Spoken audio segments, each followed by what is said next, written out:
Friends, મારી YouTube channel પર તમારું સ્વાગત છે. આજે હું તમને નમોશ્રી યોજના વિશે જે મહત્વપૂર્ણ પ્રશ્નો અને જવાબ છે તેના વિશે માહિતી આપીશ.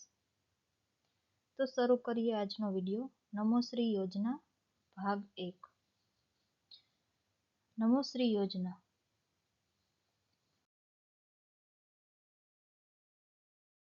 પ્રશ્ન નંબર 1. નમોશ્રી યોજનાની શરૂઆત ક્યારથી થયેલ છે? ઓપ્શન એ 1 ફેબ્રુઆરી 2024, 1 March 2024, option number C 1 April 2024 કે ઓપ્શન નંબર ડી 1 મે 2024.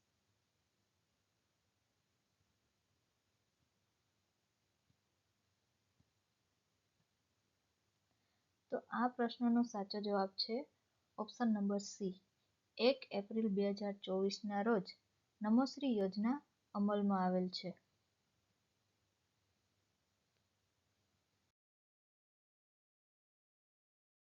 પ્રશ્ન નંબર 2. નમોશ્રી યોજનાના લાભાર્થી કોણ કોણ છે? ઓપ્શન નંબર 1 ધાત્રી બહેનો, ઓપ્શન નંબર બી બાળકો, ઓપ્શન નંબર સી સગર્ભા બહેનો કે ઓપ્શન નંબર ડી કિશોરીઓ.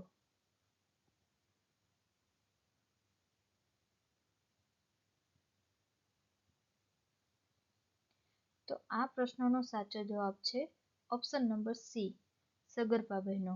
એટલે કે નમોશ્રી યોજના સગર્ભા બહેનો એટલે કે પ્રેગ્નેન્ટ વુમન લાભાર્થીને લાગુ પડે છે.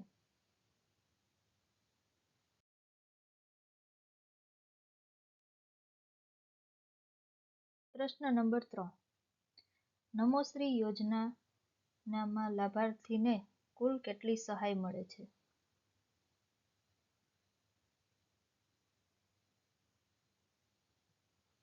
Option A 15,000, option B 1,000, option C 8,000 કે ઓપ્શન ડી 12,000.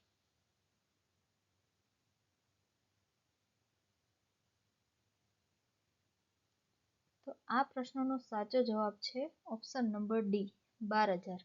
નમોશ્રી યોજનામાં લાભાર્થીને કુલ 12,000 રૂપિયાની સહાય મળે છે.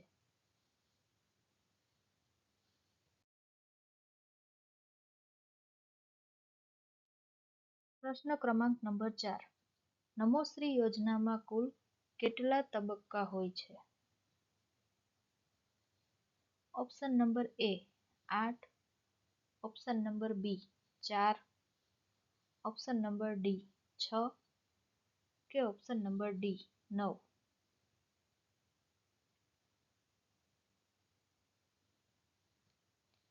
આ પ્રશ્નનો સાચો જવાબ છે ઓપ્શન નંબર બી એટલે કે 4. નમોશ્રી યોજનામાં કુલ 4 તબક્કા આવેલા હોય છે. એટલે કે 4 તબક્કા દરમિયાન યોજનાનો લાભ મળે છે.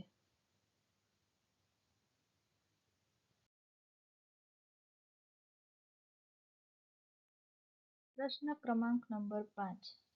નમોશ્રી યોજનામાં પ્રથમ તબક્કો ક્યારે ભરવામાં આવે છે?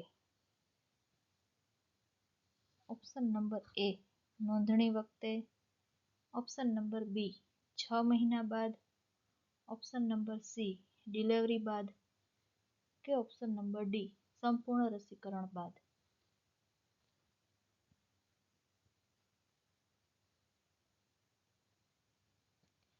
આ પ્રશ્નનો સાચો જવાબ છે ઓપ્શન નંબર એ નોંધણી વખતે. નમોશ્રી યોજનામાં પ્રથમ તબક્કો જ્યારે સગર્ભાવસ્થાની નોંધ કરવામાં આવે ત્યારે જ ભરવામાં આવે છે.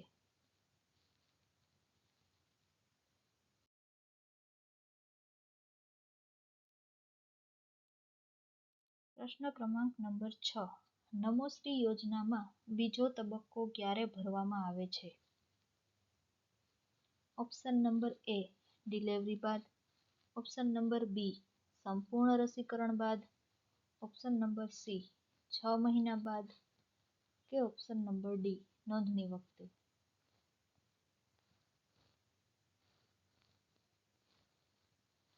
તો તો આ પ્રશ્નનો સાચો જવાબ છે ઓપ્શન નંબર સી, એટલે કે 6 મહિના બાદ. નમોશ્રી યોજનામાં સગર્ભાવસ્થાના 6 મહિના વીત્યા બાદ બીજો તબક્કો ભરવામાં આવે છે.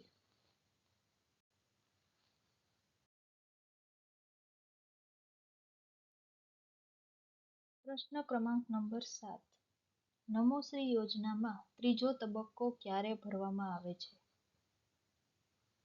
ઓપ્શન નંબર એ 6 મહિના બાદ, ઓપ્શન નંબર બી નોંધણી વખતે, ઓપ્શન નંબર સી સંપૂર્ણ રસીકરણ બાદ, કે ઓપ્શન નંબર ડી ડિલિવરી બાદ.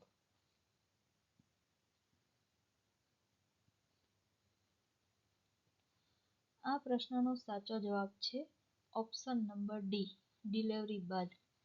જ્યારે સગર્ભા બહેનને ડિલિવરી આવી જાય ત્યારબાદ નમોશ્રી યોજનામાં ત્રીજો તબક્કો ભરવામાં આવે છે.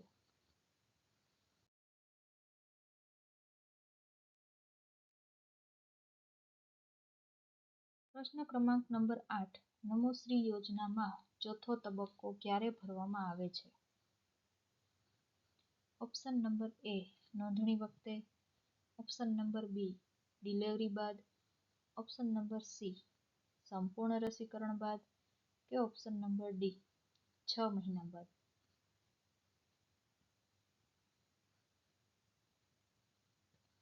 આ પ્રશ્નનો સાચો જવાબ છે ઓપ્શન નંબર સી, એટલે કે સંપૂર્ણ રસીકરણ બાદ. સંપૂર્ણ રસીકરણ બાદ એટલે કે બાળકને જ્યારે ઓરી અને રૂબેલાની વેક્સિન અપાઈ જાય, જે 9 મહિને આપવામાં આવે છે, એ સંપૂર્ણ રસીકરણ બાદ નમોશ્રી યોજનામાં ચોથો તબક્કો ભરવામાં આવે છે.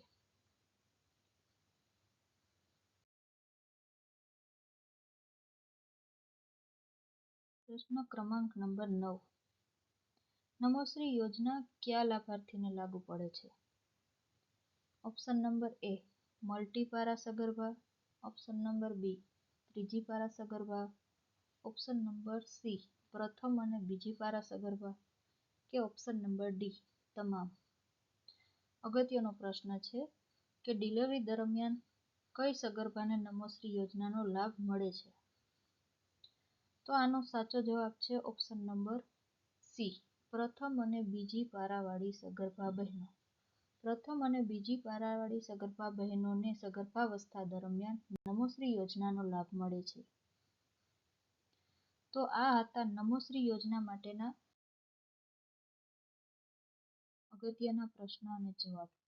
જો તમને આ વિડીયો પસંદ આવ્યો હોય તો મારી ચેનલને લાઈક, શેર અને સબસ્ક્રાઇબ કરવાનું ના ભૂલતા.